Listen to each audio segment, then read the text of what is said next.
भाऊ 2 महिने बाहेर होता. दीर रोज रात्री वहिनीला कॉफीमध्ये काहीतरी टाकून रात्रभर वहिनीसोबत. एक दिवस अचानक नवरा घरी आला आणि त्याने बघितले की त्याचा भाऊ काहीतरी वेगळं. नमस्कार मित्रांनो, स्वागत आहे तुमचं रंगसाज मराठी कथा चॅनलमध्ये. तुम्ही जर अजून आमचं चॅनल सबस्क्राईब केलं नसेल तर चॅनलला सबस्क्राईब करा. धन्यवाद. रंजनाचे लग्न अशा घरामध्ये झाले होते, तिथे फक्त 2 भाऊच होते. तिला सासू सासरे नव्हते, फक्त नवरा आणि एक दीर. नवरा बाहेर कामाला असायचा, तो महिनाभर बाहेर आणि 4-5 दिवस घरी. रंजनाचा नवरा लग्न झाल्यानंतर एक महिना बाहेर राहायचा. घरी रंजनासोबत तिचा दीर राहत होता. तो अजून शिकत होता. तिचा दीर संजय हा 12वी मध्ये होता. संजयला लहानपणापासून त्याच्या मोठ्या भावाने सांभाळले होते. आता त्याचा मोठा भाऊ विजय वर पूर्ण जिम्मेदारी होती. तो कामासाठी बाहेर जात होता. नंतर त्याचे लग्न झाले. तो रंजनाला म्हणाला, मी कामासाठी कधी कधी 1 महिना बाहेर असतो. आता घराची पूर्ण जिम्मेदारी तुझ्यावर राहील. रंजना घर चांगल्या प्रकारे सांभाळत होती. ती तिच्या लहान दीराची पण काळजी घेत होती. नवरा बाहेर राहतो याची तिने कधी तक्रार पण केली नव्हती. काही दिवसांनी रंजनाचा दीर संजय रंजनासोबत थोडं वेगळंच वागू लागला. तो कधी तर रंजनाला रात्री उठून विचारत की वहिनी तुला झोप येते की दादाची आठवण येते. रंजनाची रूम वेगळी होती. ती संजयला म्हणत, नाही मला नाही येत आठवण, तुम्ही झोपा, नका काळजी करू.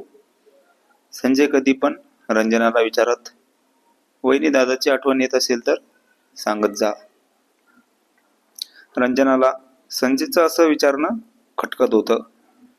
ती विचार करत असे की संजय असा का विचारतो. ती एक दिवस संजयला म्हणाली, तुम्ही असं का विचारता की दादाची आठवण येते का. संजय म्हणाला, वहिनी येते का तुम्हाला दादाची आठवण, येत असेल तर सांगा. रंजना म्हणाली, हो येते, मग आता काय. संजय, वहिनी मी यासाठी विचारतो की दादाची आठवण येत असेल तर तुम्ही दादाला फोनवर बोलत जा किंवा आपण दादाला बोलवून घेत जाऊ. दादा पण जास्त दिवस येत नाही, त्यामुळे म्हटलं मी. रंजनाला वाटलं की तिचा दीर काही वेगळं बोलतोय की काय. नंतर रंजना म्हणाली, मला आठवण आली की मी करते फोन. संजय म्हणाला, ठीक आहे वहिनी, मला पण बोलत जा मोकळेपणाने, मी आहे ना. एक दिवस संजय रंजनाला म्हणाला, वहिनी मला तुझ्याशी काही बोलायचं, मला एक काम आहे तुझ्यासोबत. रंजना म्हणाली, हा बोला, काय काम आहे तर. संजय, पण तुम्ही दादाला सांगणार नाही ना. रंजना, पण काम काय आहे ते तर सांगा. संजय म्हणाला, तुम्ही समजून घ्या ना, मला काय काम असेल तुमच्याकडे. रंजनाला काही कळत नव्हते की संजयला काय काम आहे तर, कारण संजय खूप कोड्यात बोलत होता. तो काही स्पष्टपणे सांगत नव्हता.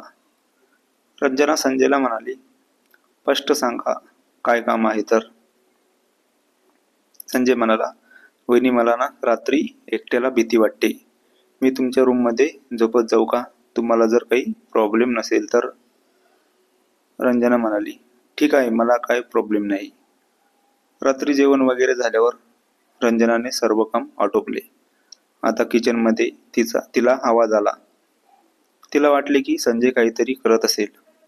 नंतर संजय रंजनाकडे आला आणि रंजनाला म्हणाला, वहिनी मी कॉफी बनवली स्पेशल, कशी झाली बघा एकदा. रंजनाने कॉफी घेतली.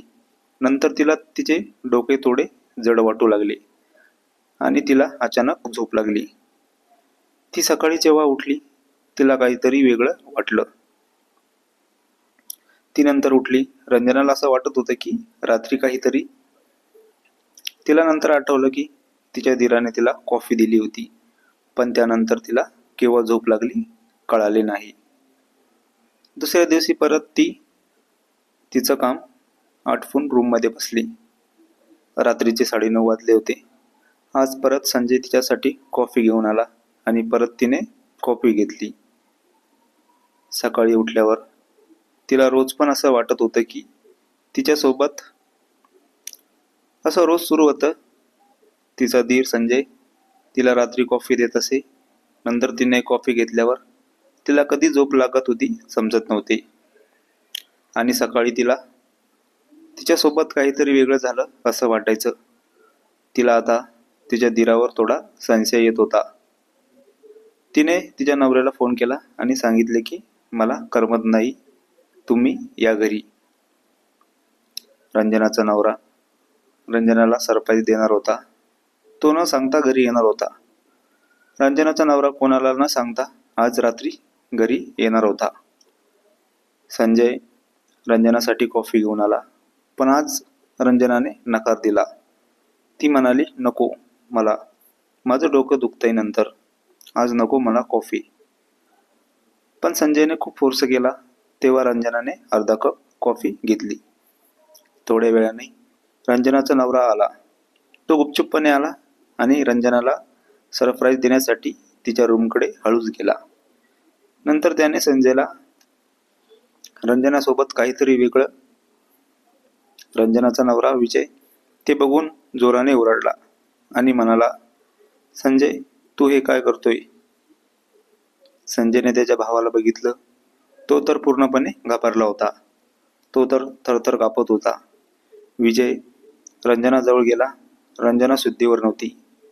तो रंजनाला डॉक्टरकडे घेऊन गेला. डॉक्टरने सांगितले की यांना मागच्या 1 महिन्यावर बेशुद्धीचे काहीतरी देण्यात आले.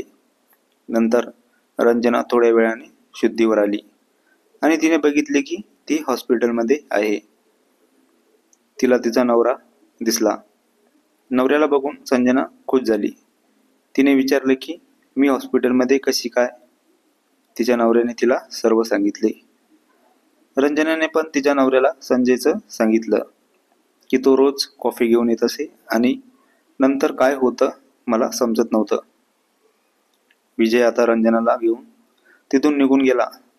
त्याला खूप मोठा धक्का बसला होता की त्याचा भाऊ संजय असा वागला. आता संजय एकटाच होता. विजय आणि रंजना आता सोबत राहू लागले. विजय संजनाला एकटं सोडून गेला होता. विजय संजयला एकटं सोडून गेला होता. आता तर संजयला खूप कष्ट करावे लागत होते. नंतर त्याला राहायला घर पण नव्हते. ही कथा पूर्णपणे काल्पनिक असून वास्तविक जीवनाशी काहीही संबंध नाही. ही कथा फक्त मनोरंजनासाठी आहे. कथा आवडल्यास चॅनलला सबस्क्राईब करा. धन्यवाद.